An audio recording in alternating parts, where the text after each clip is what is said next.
Halo guys, terima kasih atas kesempatan berikan. Saya Clarissa Kawengian mewakili teman-teman saya yaitu Angeli Tuyu, Marsiko Tatipang, Nehemia Koro, dan Andreas Fitrar untuk menjelaskan tentang materi aset tetap. Apa itu aset tetap? Jadi aset tetap itu adalah aset berwujud yang memiliki masa manfaat lebih dari 12 bulan yang dimaksudkan digunakan untuk kegiatan pemerintahan dan juga dimanfaatkan oleh masyarakat umum. Kriteria aset berwujud. Yang pertama, berwujud. Yang kedua, mempunyai masa manfaat lebih dari 12 bulan. Yang ketiga, biaya perolehan dapat diukur secara andal. Yang keempat, tidak dimaksudkan untuk dijual dalam operasi normal entitas. Dan yang terakhir, diperoleh atau dibangun dengan maksud untuk digunakan.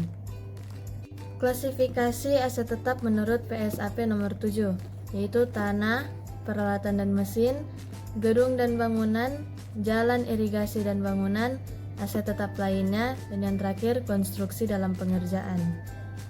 Pengakuan aktiva atau aset tetap ditandai dengan telah diterimanya atau diserahkannya hak kepemilikan atas aset tetap tersebut atau pada saat penguasaannya berpindah.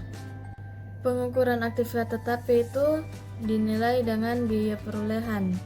Biaya perolehan merupakan jumlah kas atau setara kas yang telah dan yang masih wajib dibayarkan atau nilai wajar imbalan lain yang telah dan yang masih wajib diberikan untuk memperoleh suatu aset pada saat perolehan atas konstruksi sampai dengan aset tersebut dalam kondisi dan tempat yang siap untuk dipergunakan.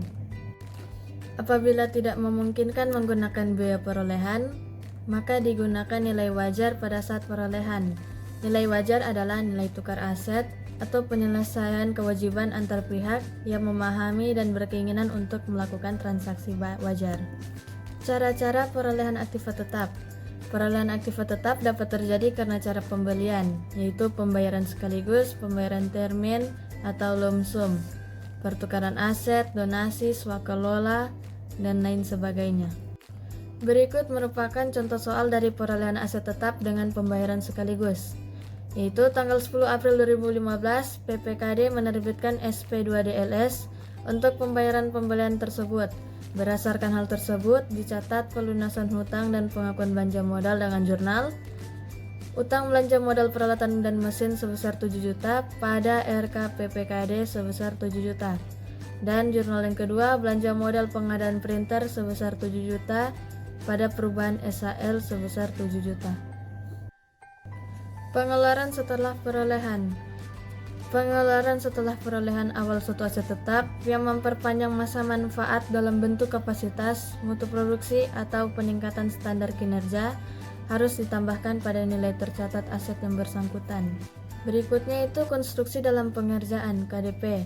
Konstruksi dalam pengerjaan adalah aset-aset tetap yang sedang dalam proses pembangunan.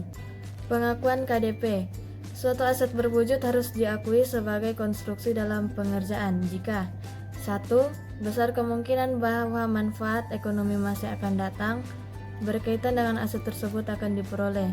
2. Biaya perolehan tersebut dapat diukur secara andal. Dan yang ketiga, aset tersebut masih dalam proses pengerjaan.